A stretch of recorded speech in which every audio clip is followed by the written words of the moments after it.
How we doing, family? Actually, no. Do I want to do the intro? 'Cause I was about to stop the video, but then it's like, no, let's just be authentic. Do I want to stop the video or do I want to do the intro and the conclusion? Why am I talking about it?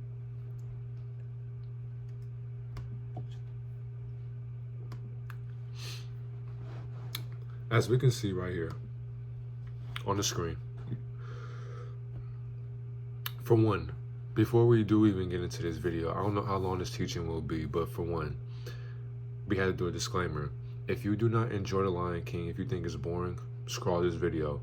If you think that The Lion King is just nothing but a Disney movie, there's no hidden message within it, scroll this video. If you think it's childish to even talk about a movie and I'm doing too much, get off this video. Either way it goes.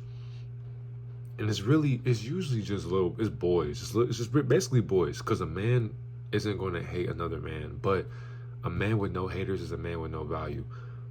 Now, if I do make you mad through this video, just don't watch. Why watch me make you mad by being myself? I'm about to sneeze.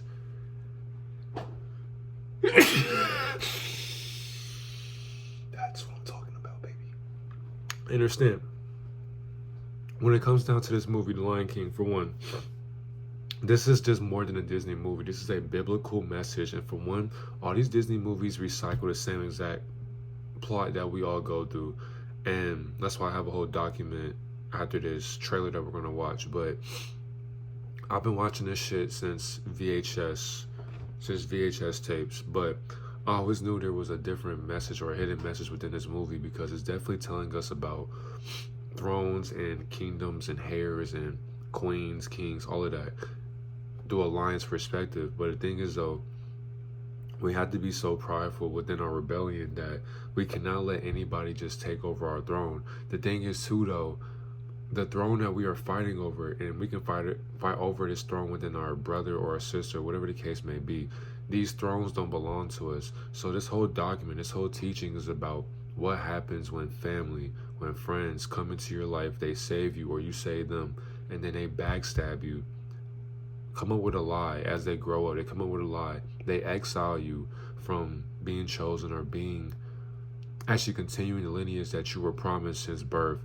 and then they act like their life is supposed to be prophetic, not knowing that you were supposed to be the original king or queen of your own throne that these invaders dethroned you upon.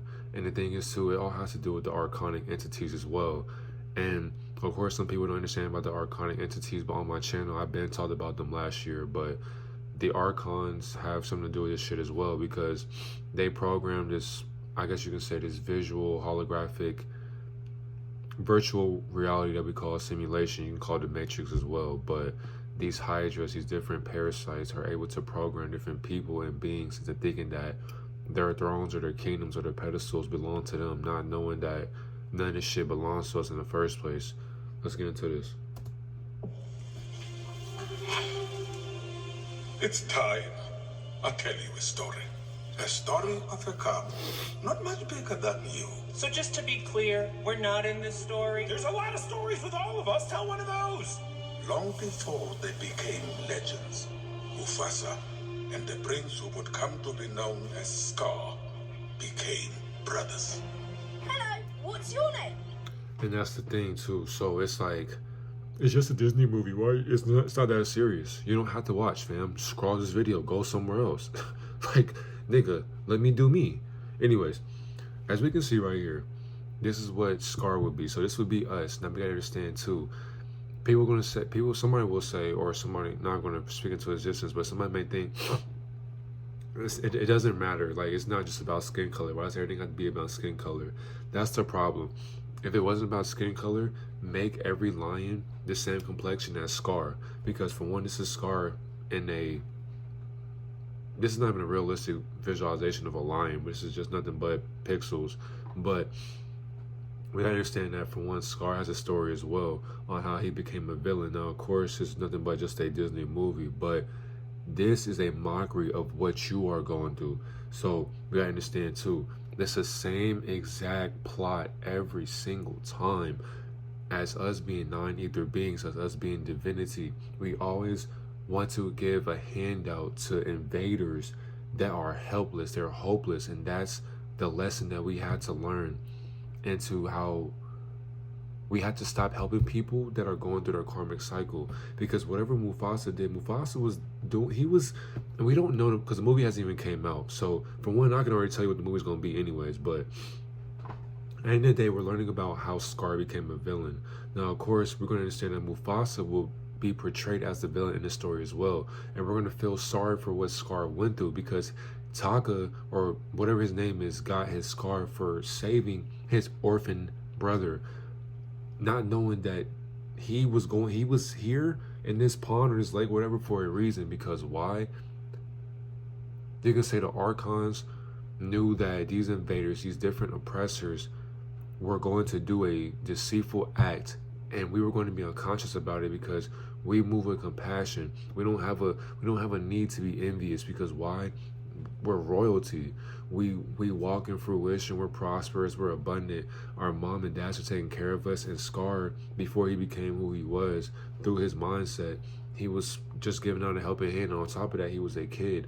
And that's how it starts. Because certain bloodlines teach their children at young how to be just like them, how to think with the ego. And of course, with our families, we're just thrown out into the world. So most of us don't have a family. So some people can relate to an orphan. Some people can relate to single parent households. But most of us do not have that. We don't have that family to where they can give us the blueprint into how to walk in life. So we're just literally walking in life on autopilot. We feel as if, oh, if I do this to this person, good things will come back to me. But we don't have to understand that you can do good to so many people who are practicing bad deeds, or who will practice bad deeds, because as we are young, we don't understand the future of our young mindset. Mufasa, I told you to wait for me. We can't just leave him here. Rules are rules, Taka. The king will never accept a stray. I'm not a stray. I'm just lost. There's a reason for that. Why are you lost?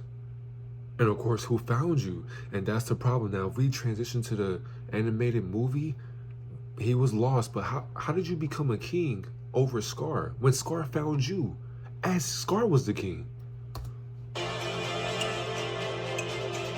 We do not associate with outsiders. Taka is the future king. We must protect the bloodline. But, Dad, I saved his life.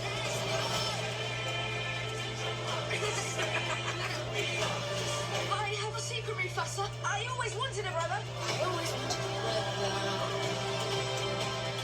I always wanted a brother. Sometimes I get a scent. It's barely a trace on the wind. And it smells like home. And then it's gone. You and Taka together, that is home. Now both of you go. Find your place in the circle of life. Now, of course, as we can see from a lion's perspective, the mom and the dad for Taka and Mufasa sent them out into the wild. Go find your own. Now, of course, we got to understand when it comes to brute strength and brains, because if you watch the animated movie, go back and watch this after this video. In the beginning, Scar said something to Mufasa. I forgot the line, but Scar said something to Mufasa because he didn't come to Simba's ceremony when he was put up into, the sky or whatever by Rafiki. But Mufasa was like, is that a challenge? And he said, oh, saying like, please, like, when it comes to brute strength, that's on you. You got that. But when it comes to brains, I got that upper hand. So Mufasa understood that, but he couldn't comprehend what Scar was really saying. Now, because of that, because back to what I was saying, when Taka or Scar's mom and dad pushed him and Mufasa into the wild to go find themselves, this is exactly when two brothers became who they were in the animated series. Because not only did Taka have to understand that he had to become his own king and become stronger within his own strength that he lacked, but mentally he was strong-minded, but physically he lacked that department. Mufasa understood that, which is why he protected him on the brute strength aspect. But in this trailer, they're about to show you that there were more invaders in the lion perspective that were of European descent. Not only that, Mufasa might as well be along with them as well, because if you want to see their skin complexion, You'll see.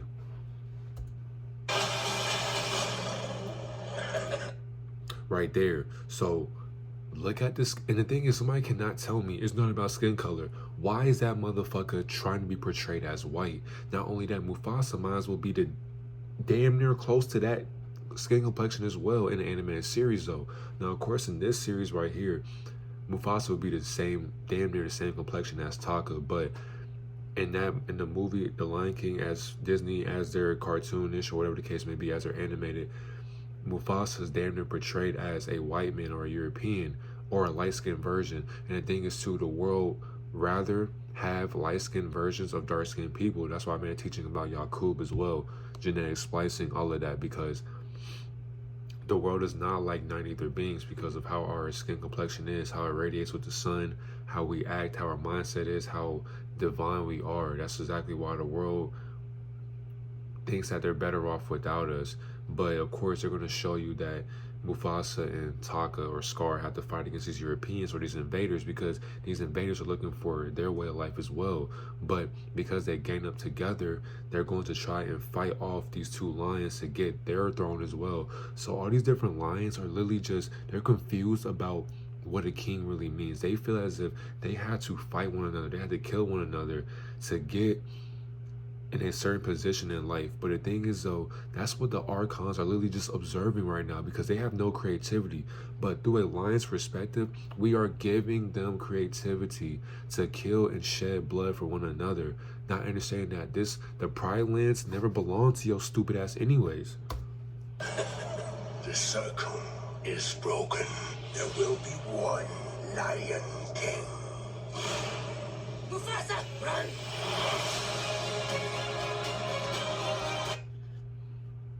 And of course, excuse me, with the invaders, they come into your land, they figure out where your mom and your dad stay. What do? They attack your mom and your dad, because if these people can kill the people that gave birth to you, they can attack you mentally, because that's all this shit is. Because basically you can fight off as many people as you want, and the thing is, we have to basically bridge the gap between lion and people, because we have a lion spirit. We're not lions, but we actually act like lions. So there are some people who have that pride aspect within them.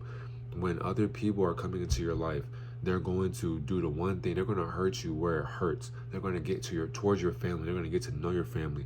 They're going to do deceitful shit. They're going to have a laugh. They're going to have a drink with you. They're going to have food. Take your family out to eat. They will get so close to you to find your weak points. They're going to have your parents talk about you in so many ways, where the enemy will be sitting right in front of your parents' face with a smile though. The same exact thing Lucifer was doing before he rebelled against his own kind. I was going to say his own self, but that's the thing. These lions that look like Europeans basically are fighting against themselves in a 9 ether being or a 9 ether perspective, but they are 6 ether beings. They don't understand that there can only be one Lion King. Why does there have to be only one king? On top of that, why are we fighting over royalty when we're all royalty? Why are we fighting about who deserves to be king or queen, whatever the case may be? Why can't we all just be kings on our own right? That's the problem right now. We're too busy fighting over nothing, that it doesn't matter in the afterlife. Oh, I was a king in on earth, so this is why I deserve that. It doesn't matter. We must fight together. If we fight, we die. Just to be clear, I never signed up for this. I'm here to protect you, my brother.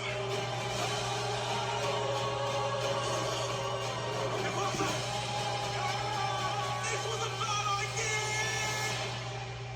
We're alive! I did it! I saved us! You're saying?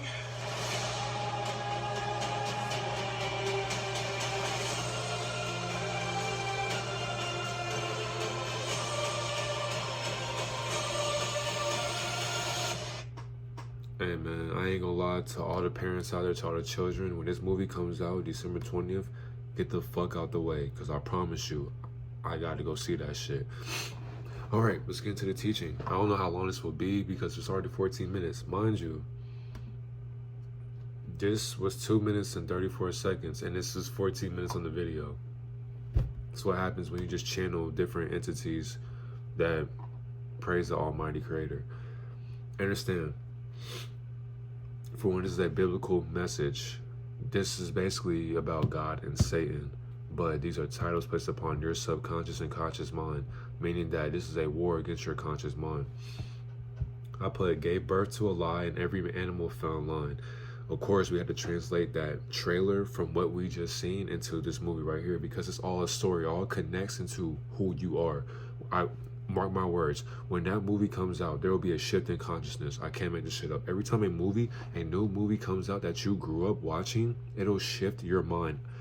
I don't know how these niggas do it, but they know who you are, obviously, because why? They're observing you.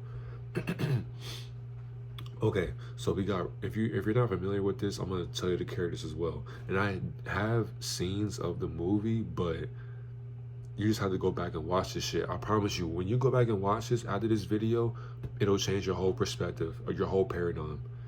Rafiki, he's an ascendant master of basically Mufasa, because he's basically so old, he guided Mufasa as a cub. So Mufasa looked like this, Rafiki was right there.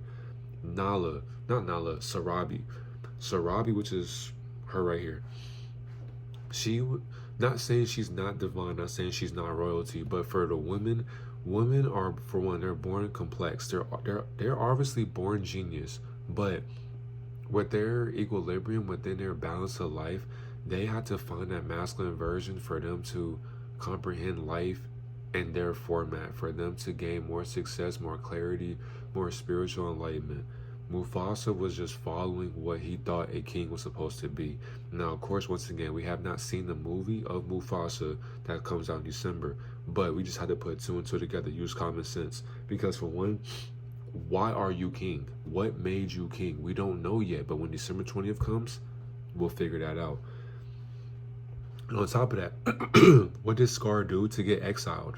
Because if Scar was supposed to be king, why are you up there? That's the same exact thing these invaders or these control opposition did to us. And I don't mean Europeans, so I'm not knocking down the Caucasians, whatever the case may be, or these fake Jews, because fake Jewish people, they're still Caucasians. Doesn't matter what you call yourself, you're still white. But what is white? White is an abstract color, so you're still pale. Either way it goes, Mufasa would damn near be pale in this sense.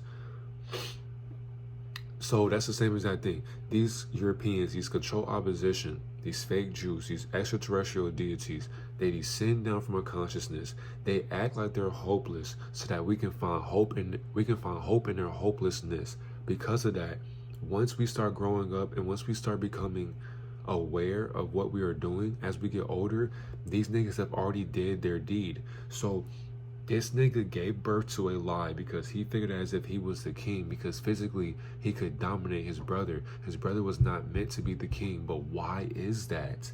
Now, Simba was just born into a lie because he was just following what his dad ordered him to do. But the thing is, though, Simba didn't know that he was going to be the prophet. First of all, he was a false prophet, but he was just going to follow the same bloodline that these deities programmed his mind into. Meaning that, for example, we're supposed to have beyond 40 acres and a mule.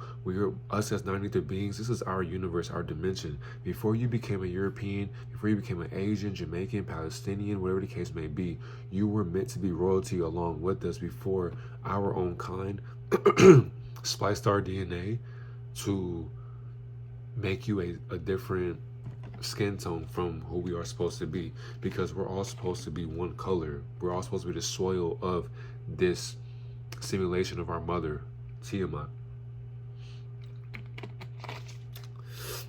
Because of that, Mufasa was basically the control opposition. He was the slave master, because every animal was bowing down to this nigga. But don't have other gods before me. They treated him as if he was a god, because for one, in the animal kingdom, lions are damn near the most dominant species. So they'll attack an elephant, a gazelle, a water buffalo. They'll eat and kill damn near anything. And in the animation they didn't portray that, but they bowed down to this nigga.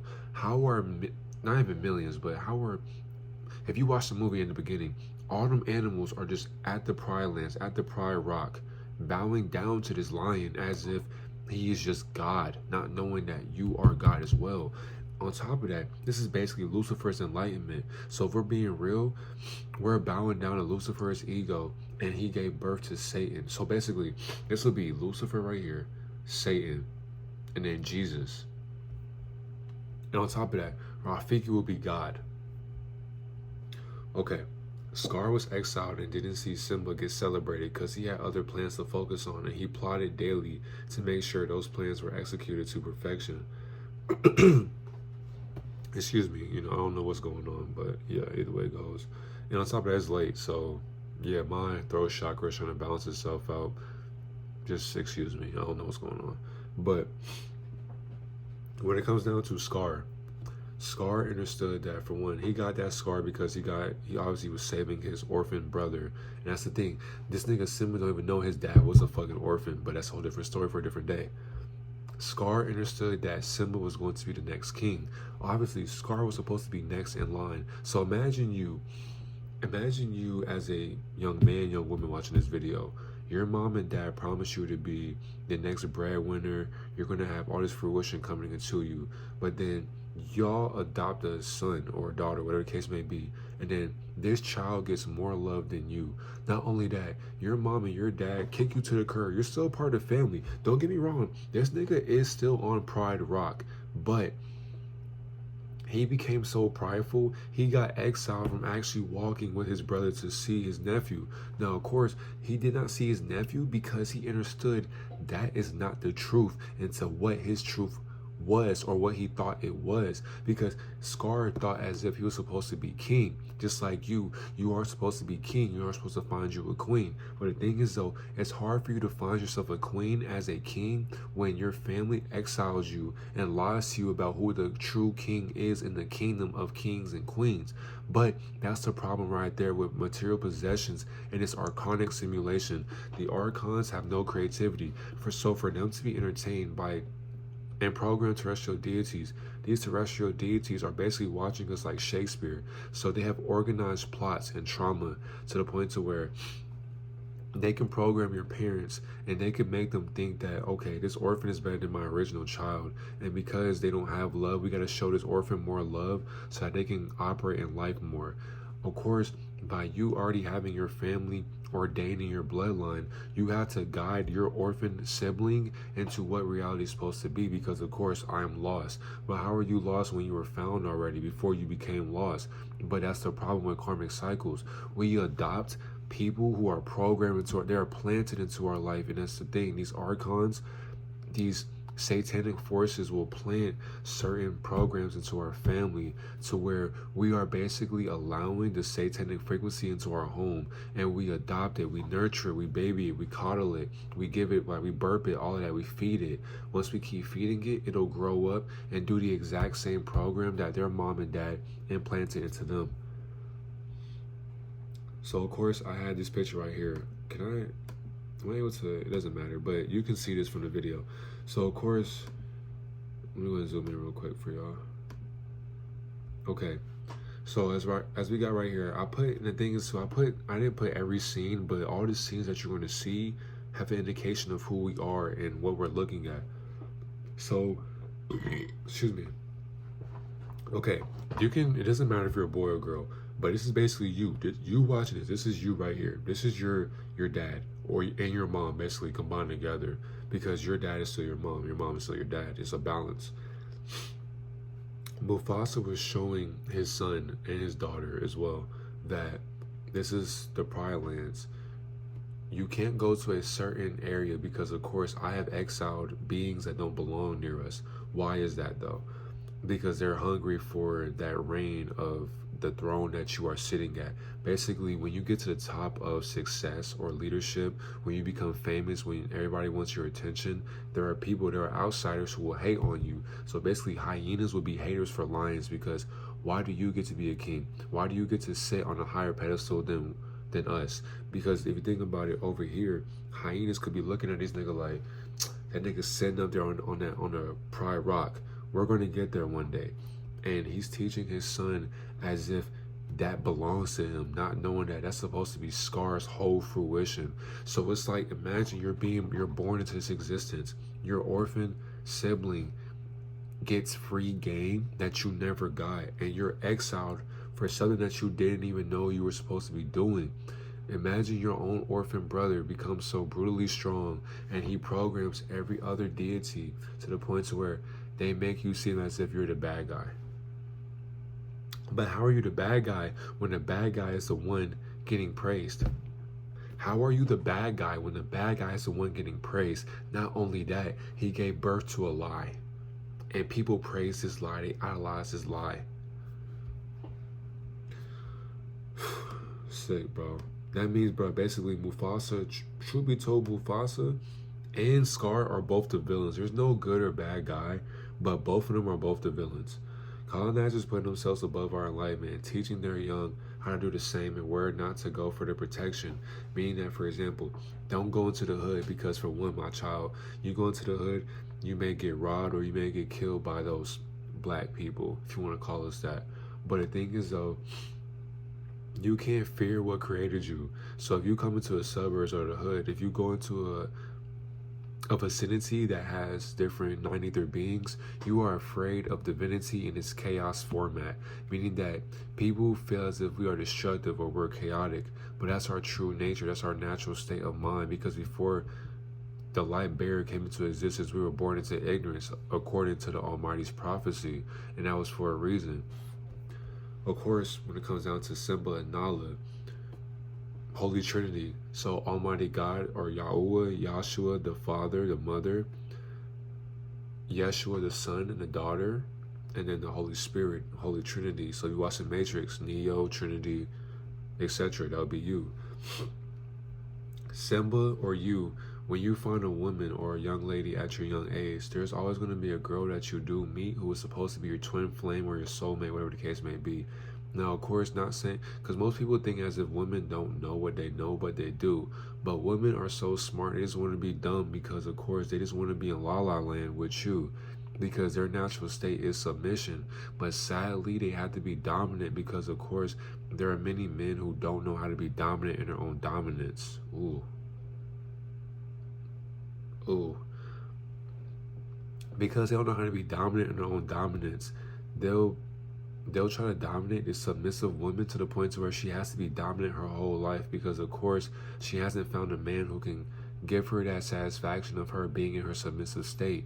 Because women don't want to have to be dominant all the time. They want to be submissive for you because, of course, she sees you as what? Royalty. This whole video is about you being royalty. We have to get back into the royal mindset or the abundant mindset of who we are supposed to be. Because you see that picture right there? We were living as, and the thing is too, these are projections for higher pyramids. So that pyramid above there's a pyramid upside down that projects the frequency in the middle of what we are unconscious about in the plane of existence.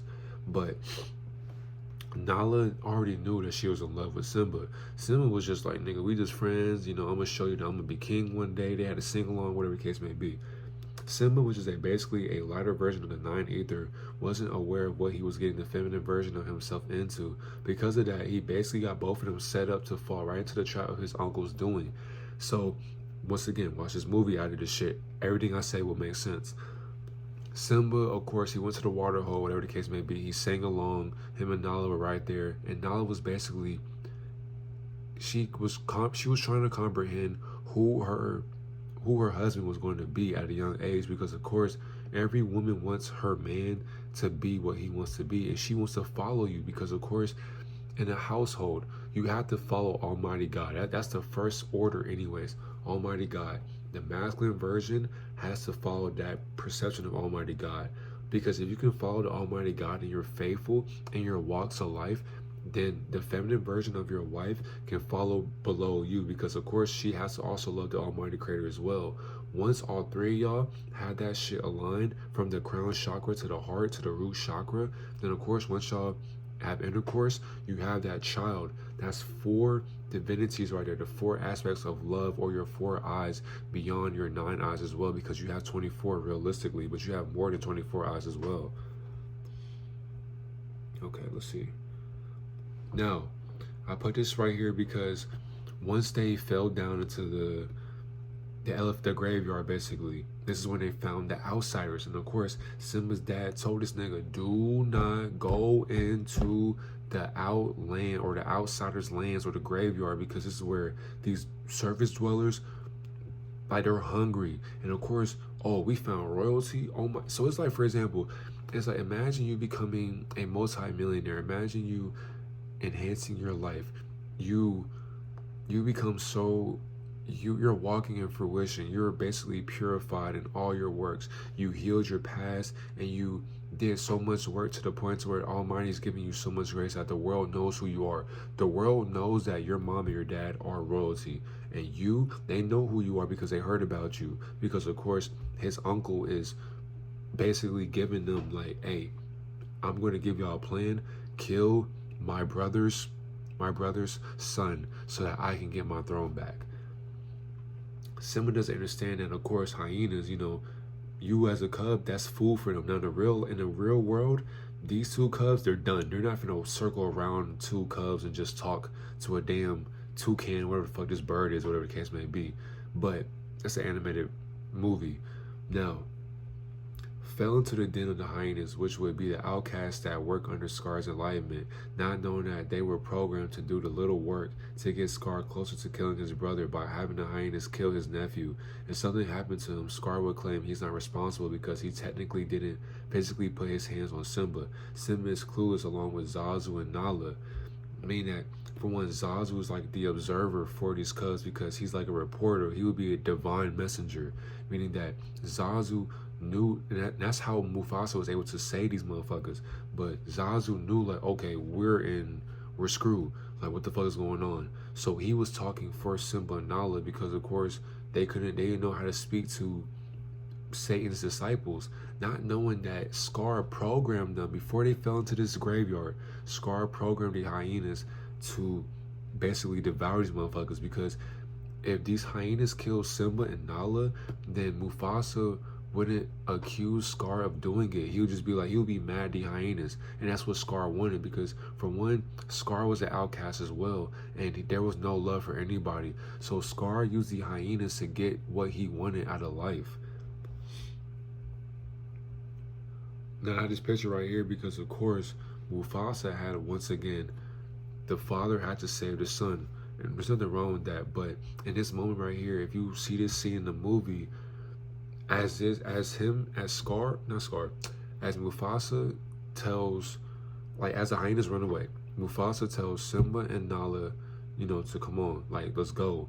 But Scar is looking down at a higher enlightenment, looking down like he can't say nothing, but he's mad, like, fuck, it didn't work. But he's going to keep on thinking, how can I get these hyenas to, kill my nephew, whatever the case may be. Mufasa saved Simba's ass because Simba was trying to roar to get them to wear off. But of course, the hyenas ain't going for that shit. But they were fearful of Mufasa because physically, once again, he dominated basically every species, and Scar knew that. So Scar was trying to find out his weak point, because he knew his brother, but he didn't know his brother, because of course, every single day, once you have deities bowing to you, you become stronger on the egotistical aspect. And the hyenas, they were so stupid. Like, basically, let me see, Ed, I forgot the other two, but this is motherfucker Ed. Ed dumb as shit. But Ed's the smartest one because, of course, he didn't really talk like that. Now, these two, they were smart, but they weren't smart enough to understand that Scar was programming them to get them killed realistically. And these three hyenas were lucky that Mufasa didn't slash their goddamn face off, because in the realistic world of lions are killing hyenas off the muscle. If you touch their cubs, it's over with. You're tripping. Scar watched the whole thing unfold from inside the cave, where Simba and Nala almost got devoured. Mufasa was clueless to how this was happening, and the hyenas feared what could have happened to them. But the hyenas were set up to do the dirty work and had to keep their oath with their puppet master, because, of course, if the hyenas told them that Scar told us this, the movie's damn near done. Literally, if at this scene, if the hyenas said Scar made us do it, Mufasa would have been like, they would have been fighting. That's in the movie. No, we had to keep the movie going, literally.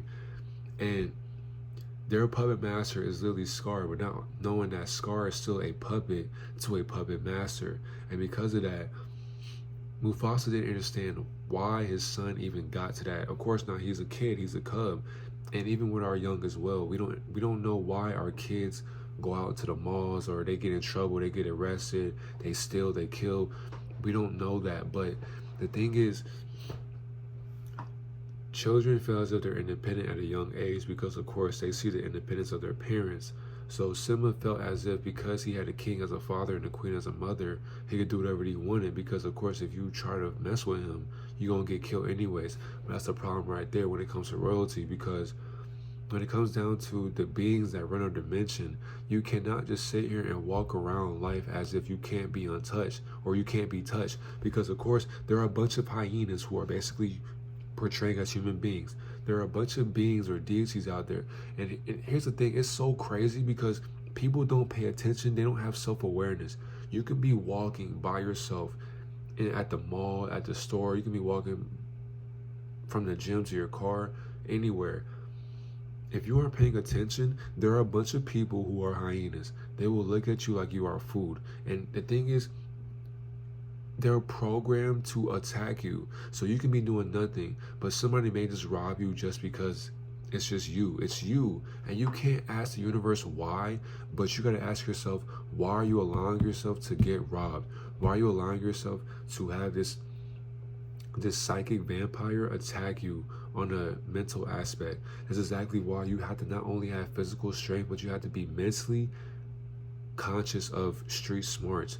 You just can't be book smart. No, you have to be able to fight for your life, because your mom and your dad can't save you. And that's exactly why Scar was trying to get this nigga out the fucking way, because mommy and daddy can't save your ass when I'm through with you, basically. I put this here because look at all the hyenas just lining up like they're soldiers. And look at, this is basically us.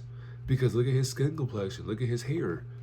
Nigga, I'm Scar, basically. You are as well. And somebody can't tell me it's just a movie, skin color don't matter. Nigga, skin color matters to people who are programmed into thinking that they're inferior to a superior complexion of hue, of colors, through humans.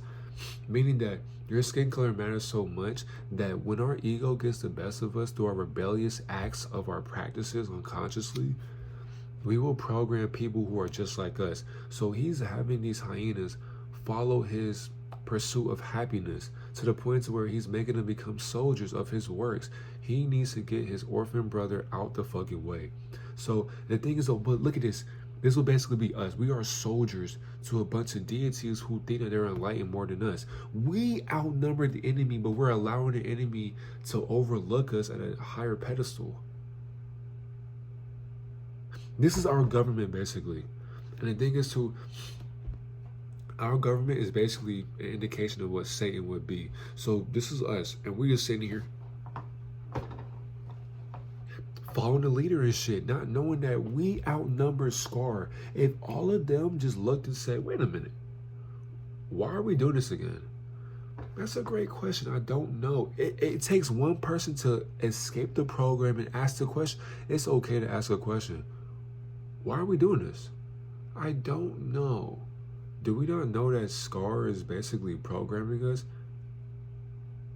What he gonna do? What is he is one person against, I don't want to count all these hyenas, but there's more than 50 hyenas right here in this picture. You telling me y'all can't take on one lion? Look at his frame compared to his orphan brother.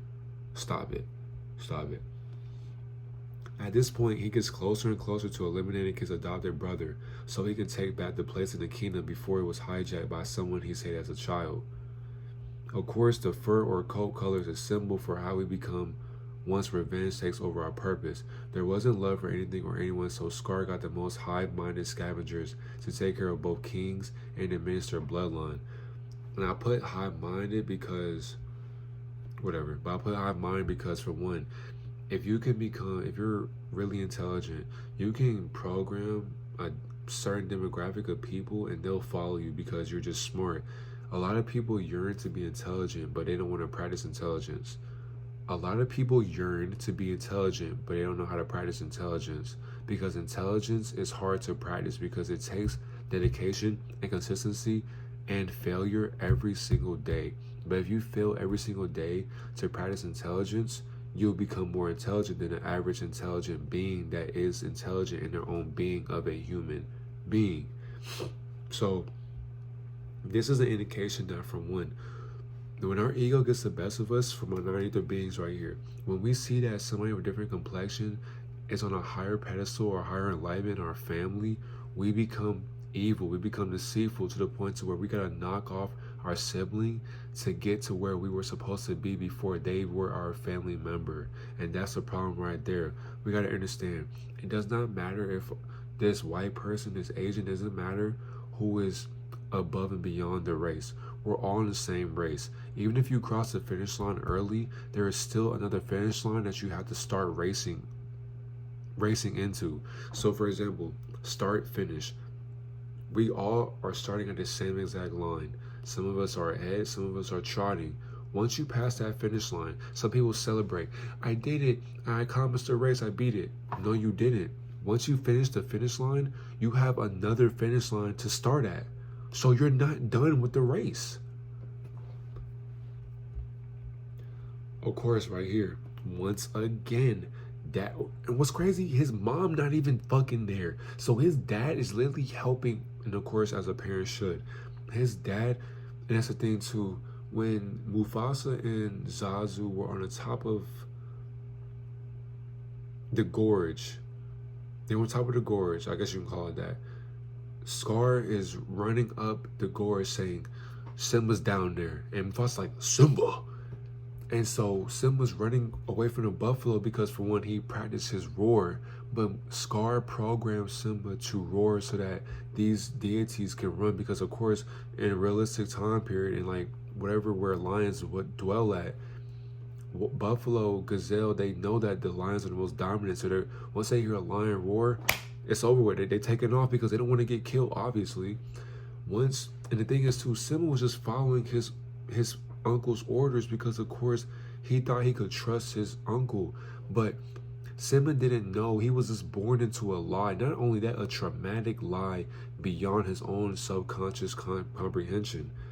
And of course, Mufasa once again saved the day, and Zazu was sitting there observing where his his lineage was at. And then once again, Scar's watching this whole shit dwell. And the thing is, this was all a part of Scar's plan as well, thanks to the hyenas. Scar watched this whole thing unfold again because physically he couldn't beat Mufasa. So the mind or the ego overran his deception and caused Simba to get chased by buffaloes because of the roar and how loud he did it. Scar knew Mufasa would once again save his son, and that got into the way of removing Simba from existence. If he could kill two birds with one stone, he would, but Simba was a prophecy and wasn't going to be taken out like that. Which is why, throughout that whole scene, and this is probably the saddest scene ever, because Mufasa was just doing what a father's supposed to do, protect their young no matter what. I would do the same exact thing. I would take a bullet for my son and my daughter if I had one, or had some, but no matter what, Mufasa did whatever he could. He just ignored all the buffalo, all the horns and shit, all the hooves, whatever how you would pronounce that shit. But they're just running because they're scared. And these buffalo are programmed to just follow the herd or whatever the case may be. So Simba looking like, nigga, he's dazed because there's just so much going on and he's little as fuck. But once again, Mufasa has brute strength. So he was protecting his son. And the thing is too, I'm gonna portray the scene right now too. Mufasa grabbed him, by the mouth, placed him on this rock or whatever. Once he placed him there on the rock, that's when the buffaloes took him. Like, that's when Simba was like, Dad. And so he's looking, and then Mufasa jumps on the cliff. That's where he's climbing up. And then Simba's looking like, okay, so my dad is good, he's safe. Because I feel as if Simba didn't have his dad, he has no guidance. Because if you remove and that's what the Arkans do, that's what Lucifer does. If you remove the father from the household, all you have is the feminine nature of your mother in the household. So where you have emasculated versions of young men who have no fatherly guidance. You can't make this shit up. And of course, in our community, it's damn near normal. We have a bunch of young men and women who only have one parent in the household, and that's their mother. Because once you remove that father, it's over with. The truth. But what is truth in a fictional dimension that we live in? When it comes to Mufasa, his life flashed before his eyes, because if we think about the movie that comes out December 20th, all this shit will make sense. So even when December 20th comes around, watch this video again, or this teaching, watch this movie again, watch the movie December 20th. All three of these teachings will make sense for this, because we had to get back to this. We had to knock down Lucifer's enlightenment. Look at his face. That nigga knows like this day was going to catch up to him, because don't forget in the trailer, he became an orphan on that lake. He was sitting there just, in the lake, whatever, on that log, whatever. No. Now the thing is, he felt like everything he did was ordained in his bloodline. He felt as if he deserved to be king. Scar knew he couldn't wait for this day to come. He waited so long since a cub or a teenager, whatever the case may be. He waited. Not only that, think about how he got this scar. Imagine you and your orphan sibling, whatever the case may be, y'all do whatever, and you get a permanent scar on your eye for the rest of your life, protecting your sibling, and he just walks out with no scars at all. But you get the worst deck possible. The moment Taka, which is Scar, or us, we finally get our revenge on the lighter or European version of ourselves. The moment Mufasa knew his brother wasn't going to help, his karma caught up to him as he was sacrificed off the ledge. At this moment, he was like, long live the king, because Scar knew, I got the upper hand now, nigga. You fell into my trap. Not only that, you are dependent on me. I'm not depending on you no more, because don't forget. And the thing is too, there was no love in this moment, because Scar already knew. At this point, Scar wasn't even Scar. His subconscious mind was so programmed by evil, by hurt, by pain, by misery, by agony, by jealousy, all of that. All them negative emotions, which is, it's normal to the universe that we live in. But there was no love for that, because Mufasa, you exiled your brother. The nigga who saved you. You were lost. He found you. Now everything catches up. This is basically at this moment, 5 minutes of when he was a cub till now is flashing, and Scar knew. It's basically the same projection. And Scar knew, like, you see it, don't you? That shit hurt. And the thing is too, he has a smile on his face because he knew, like, I got my revenge. It's over with. Fuck that. Like, there is no brother help me, none of that. And Mufasa scrambling, he's like, no. And once he put his nails into him, long live the king, threw his ass off, because Mufasa knew, like, oh, he finna kill me. Threw him. You can't do nothing now. You're in the air. But so Simba just thinks he fell off, but he doesn't think his own uncle would do a thing. So once Simba is yelling as his father is falling off the ledge, he thinks that his father just fell off. No, your uncle did that shit. Not knowing that the two brothers have a deep situation they couldn't settle, because once they fought for who was king, Scar stood down and Mufasa overran him physically. Everything Simba did led up to his dad being killed, and he was a pawn to setting his dad up. And the thing is too, and there's many stories with the Lion King as well. So there's, like, you can say Mufasa did this and Buffalo did. There's so many ways on these stories. It's all diverse. It's a variation of a different universe. But in my opinion, because just how lions would, and I say realistic terms, for lions to determine who's king, you got to fight that shit out, right? So it's like, when it comes to who has a household, you're going to fight for who gets the house, or whatever the case may be, because you were promised this prophetic lineage from your mom or your dad, but the same thing was bestowed upon your brother. So who's right and who's wrong? Nobody. But if you fight it out and you dominate the other person, that person, if they get beaten up to the point to where they can't physically fight you no more, they have to stand down and become submissive. That's what many egos would do, or narcissists. So Mufasa was a narcissist per se.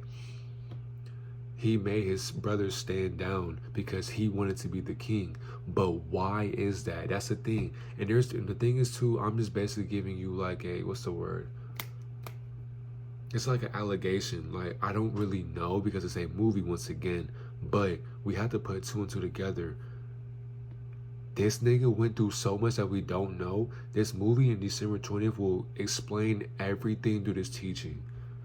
And then what's crazy, Simba was just once again a pawn into what was bound to happen. It's all divine timing. So even when it comes down to you, if you let revenge get the best of you, or you let your ego get the best of you, you will kill the lighter version of your darker self. Europeans, Palestinians, Iranians, Israelis, Egyptians, light skins, it doesn't matter. Even your own darker complexion. If you watching this, if you are at the upper hand, you finally get your revenge. If you let your dark side overrun your spirit, you're going to kill the lighter version of yourself to where it'll backfire in your conclusion. Okay, once Simba seen that his dad wasn't getting up, he was crying and shit. Scar was like, the king is dead. He blamed it on Simba because, of course, once again, I keep saying Mufasa. Scar had a heart, but it was on a darker side. He did not want to physically kill his nephew because, of course, that'd be fucked up in a Disney movie. But what would he do? Get the hyenas, the scavengers, to take care of it, because if you're going to be intelligent to avoid your karma, you're going to get somebody to do the dirty work for you. That's exactly what Lucifer's disciples or the satanic frequency would do.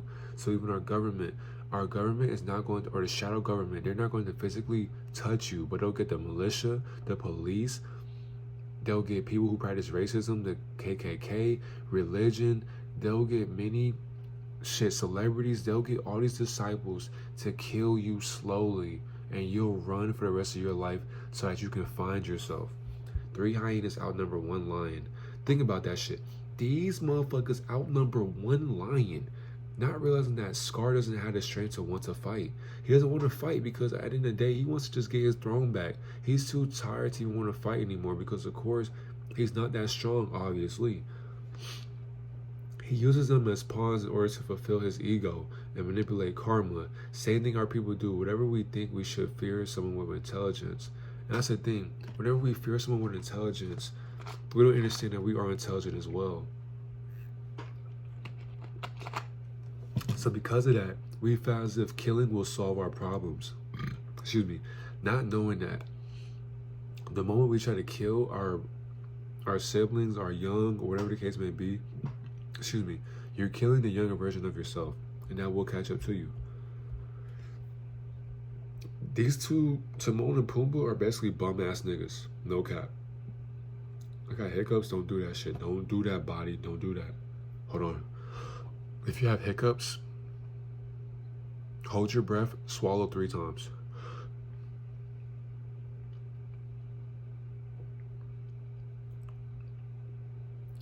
Alright.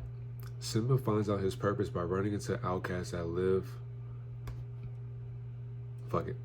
by a meaningful saying that means no worries, Hakuna Matata, for the rest of your days.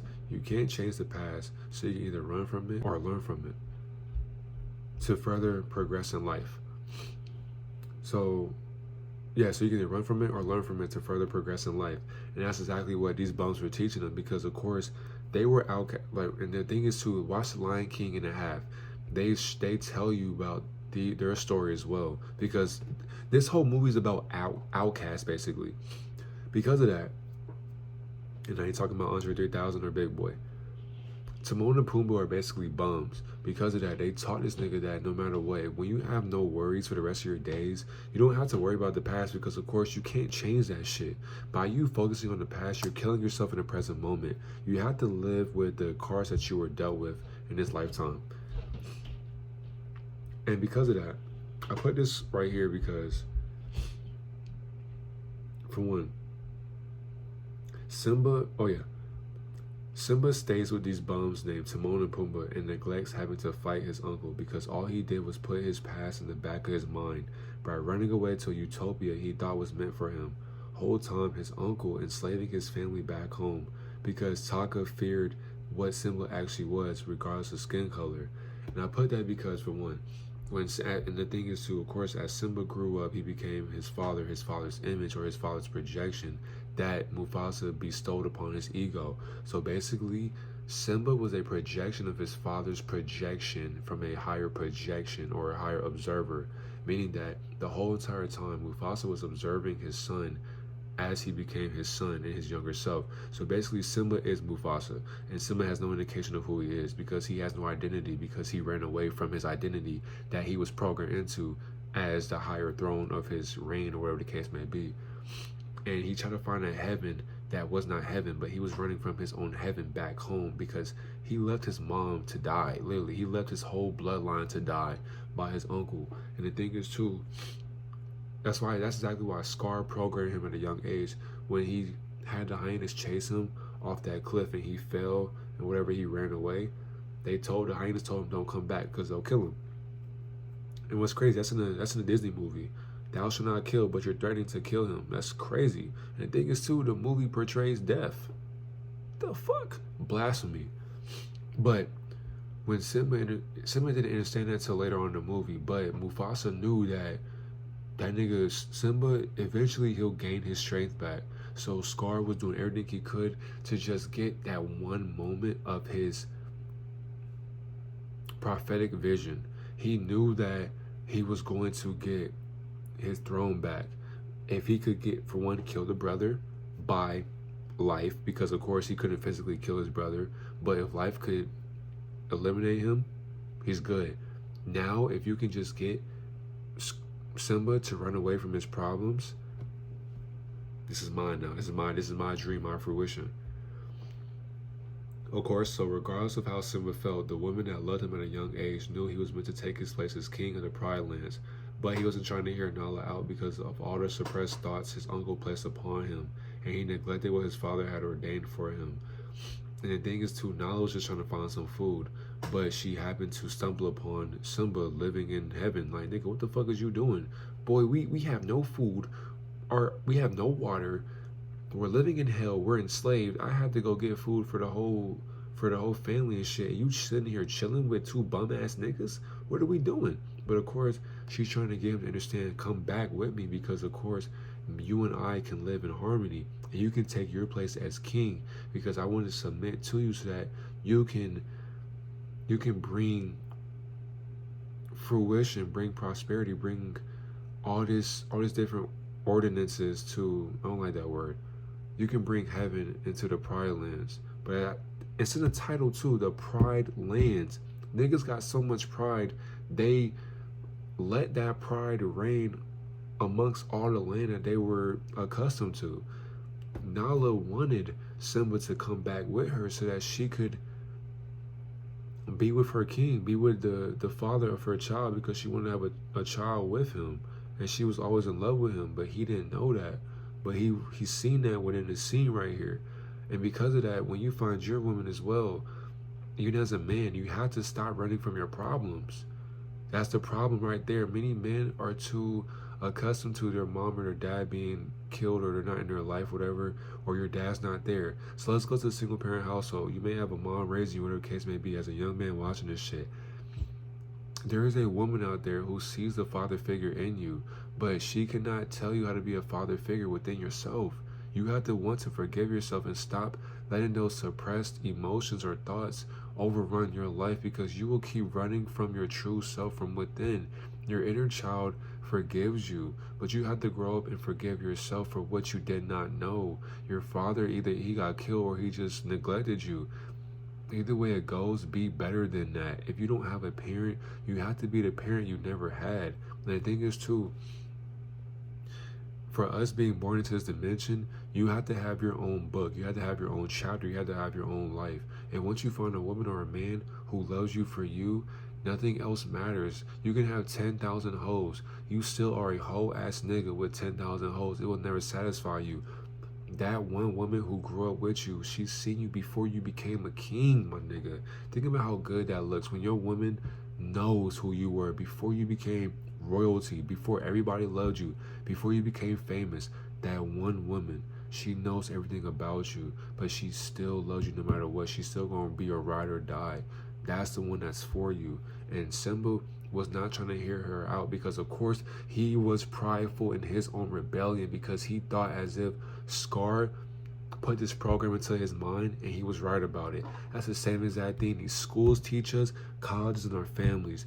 They tell you that that you won't be something in life or society, or even people on social media. They'll comment and they'll tell you, they'll put projections on your subconscious mind, and you believe it, not knowing that it's not real. You have to want to program your own conscious mind to become conscious of your subconscious mind.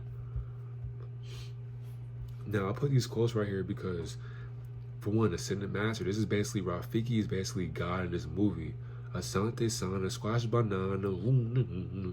So this is important, and I have the source as well, for 3 reasons. First, it rhymes, which is something the world is more of in general. Second, Asante Sana means thank you in Swahili, so Rafiki is reminding us to be polite. Third, remembering to eat your 5 a day. Servings of fruit and vegetables is important for your well-being. Can't cut it out, it will grow back. While this is kind of a weird one to visualize, what Rafiki's really saying here is that you can't take the easy way out of things. If you ignore a problem, the problem will never be resolved. Literally. So if your problem is you don't have a dad in your life, if you ignore that problem, the problem will never be resolved. You have to forgive your dad for what he did and did not do. Now, what will you do about that problem? The question is, who are you? Literally, we are really getting deep. Knowing who you are and knowing you who are, what the fuck? How did you type that? Knowing who you are is a journey worth going on. Remember to spend time with yourself and make sure you know what matters to you. You are a baboon and I am not.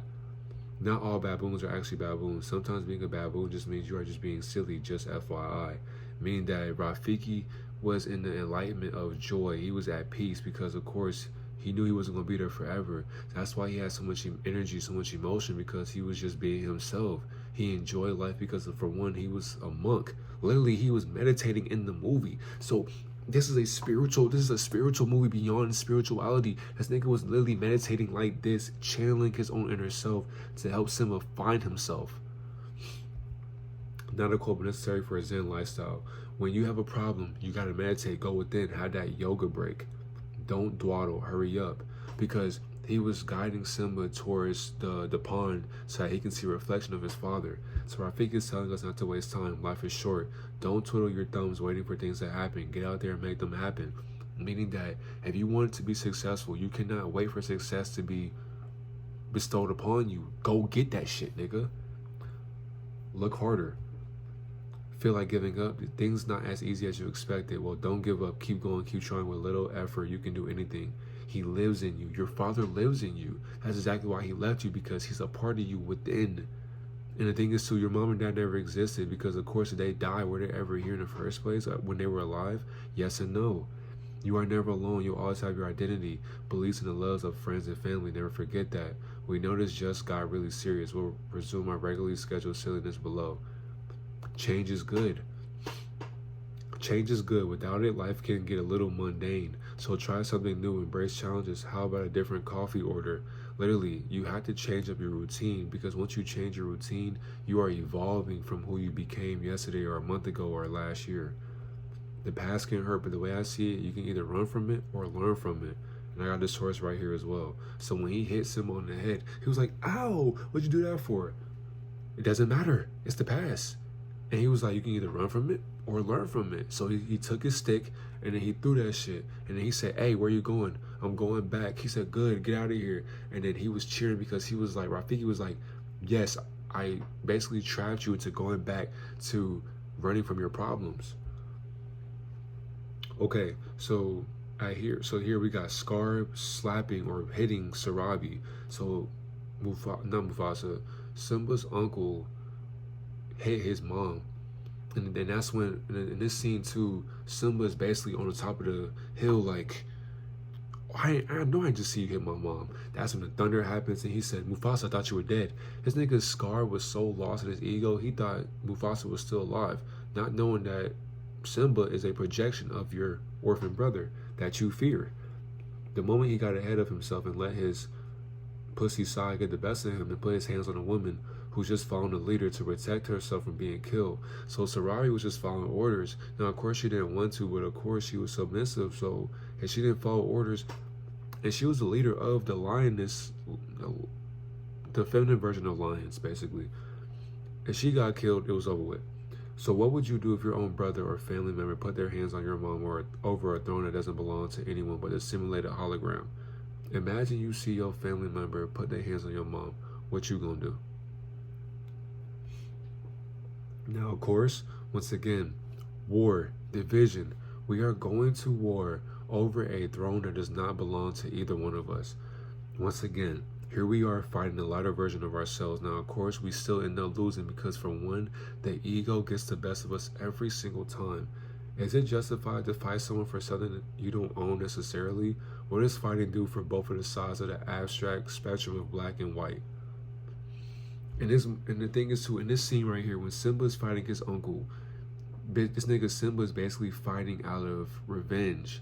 And not Mufasa, god damn it, Scar is fighting over revenge as well. So basically, two egos are fighting over a throne that does not belong to either one of them. On top of that, this nigga Simba is basically going to get his uncle killed because Scar wants his nephew killed, not knowing that these niggas aren't even family for real. They're not, because according to this trailer right here, they're not really family. But they're fighting because, for one, you killed my father, because he understood that at the end of the movie. Once he understood that, all hell broke loose. Literally the symbolism within this shit, meaning that if somebody you call family, your uncle, your brother, your mom, if you found out somebody killed your dad, what are you gonna do? And somebody will say, oh, I'm gonna get my leg back. That's the problem right there. Now, of course, we gotta understand this is a movie, but in real life, if somebody you claim as a brother, a sister, whatever the case may be, if they kill your dad and you go back and kill them, what's going to happen to you, my nigga? That's exactly why we have to control the ego, regardless. So imagine a European kills your dad. And then, not only that, he gets more money, more attention, more fame. People start loving him, they praise him. And then you see this motherfucker face to face. Like, you actually see the killer in court. You see the killer who killed your dad. What you gonna do? Now, of course, in this right here, let me go ahead and get closer with that. Because finally, what do? We finally come together and understand that the true enemy is ourselves. So because we are the scavengers to the government now begins to become submissive to us because they finally figured it out. Damn. I lost. And of course, the hyenas end up killing their puppet master because you programmed them and you lied to them throughout the whole entire movie, to where it took them to the end to figure out, oh, hell no, we're not gonna work for you no more. And we outnumber you. What you gonna do? And of course, he couldn't do shit about it but allow himself to get devoured. And that's what we have to do within our control opposition as well. If over 8 billion people just stopped working, we will not have to work no more. We won't have to suffer. We won't have to go to a extraterrestrial school system that comes from 13 royal families. Think about that. We have over 13 royal families who think that they're royalty, and we have to obey what they say. And we never met them before, but yet they control our whole existence. How? We wake up every day and we allow that? Once we stop allowing the control opposition to control us and we wake up to who the enemy is, then we understand that the enemy was our allowance and tolerance for what we decided to be unconscious about since we were born. Our ego is the biggest enemy. Once we put our ego into submission consciously, we won't be controlled anymore. On top of that, this is basically in this teaching too. More lies. It's more lies because, of course, in The Lion King 2 with Kiara, when Simba and Nala have a daughter, Ascended Master, Holy Trinity, Antichrist, though. This is the Antichrist perspective now. This is still the Antichrist. So this is basically Lucifer, Satan, Jesus, or you can say the feminine version of Jesus, and God once again, all combined together. They're all consciousness, but they're all unconscious to consciousness. Ascended Master or Guide will guide the next generation of consciousness at the Christ frequency for the masculine and feminine version of the Holy Trinity, Without the love of these frequencies, the child will go out into the wilder streets, searching for love by being independent. Status doesn't matter, but being there for the child through all of your riches shows that you understand how the child will feel through everything they may not tell you about. And of course, for the ending, the perspective of Scar in this movie will shift consciousness, not only for a fictional character, but for the biblical perspective of our subconscious mind, as it thinks the ego deserves to be on the pedestal. We gotta understand as well, when it comes to riches, because I affirm that you watching this, you will be abundant beyond your years. I believe that, because for one, I'm projecting my projection onto you, because why would you want to be poor your whole life? Make it make sense. But doesn't matter how rich you are, when you have children and you have, you're in your mansion, you got a lake in your backyard, a pool, you're on a yacht, whatever, none of that shit matters. Your children are just born into what you worked hard to bring them into. You have to be there for them regardless. So if you watch The Lion King 2, Kiara was basically just finding herself through her riches. She was already born into being rich, but she was just trying to find herself. And of course, Simba wasn't understanding that, because of course he was so fixated on his throne and dethroning Scar's lineage as well, because in the second movie of The Lion King, Scar had his own bloodline trying to kill Simba. So he was still fighting a lie, because of course this nigga Simba believes that he's actually a king, not knowing that you are standing on a false perspective of what a throne is supposed to be, because you weren't supposed to be on that throne anyways, but Mufasa taught you that this is the right way to live. And Scar was trying to get people to understand that he's not the villain, but he became the villain because nobody heard him out. He was exiled. Imagine being born, you help this person out, and then as you grow up, people just put you to the side. Damn. After all you did for this nigga, you're not going to tell people what I did for you? But physically, you're stronger than me, so you're just going to dethrone me. And then get people to bow down to you as if you're supposed to be this king above me. So Scar was an outcast, and that shit hurt him. And that's why I put this right here, because... Hold on. Oh yeah, so the subconscious mind is it thinks the ego deserves to be on the pedestal. No matter what. And then really that's in this teaching as well. So I'm going to stop this right here. But we got to understand that no matter what we go through in life, you cannot let your ego get the best of you, because if you do, your ego is going to subconsciously dethrone you from you being on the pedestal. You can't be too high, you can't be too low. You got to always find peace. Once you find peace, you find joy within yourself. And as you find joy within yourself, you begin to understand what you are working towards. You're working towards being a better version of yourself. Once you do that, nobody can stop you from becoming more prosperous in your works. You have to work hard into loving yourself. And of course, you're going to be hyenas, there will be scavengers who will try to kill you and dethrone you. But you have to be physically and mentally and spiritually strong to fight off these satanic disciples that are a part of you. Because this whole war that we are going through spiritually is a war against yourself. So I can talk about deities, I can talk about Nephilim all I want. None of that shit matters in the afterlife. The true World War III, the true spiritual warfare, is nothing but your subconscious mind. But who are you outside of your subconscious mind? Who do you identify as outside of your name?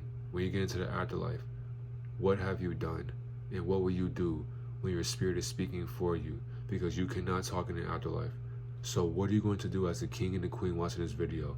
Because the Lion King is telling you, you are royalty. But there are invaders that will knock you down from becoming a king. And they will live a lie that is your truth. But what is your truth in a world full of lies? I love you. Have a great day, God and Goddess.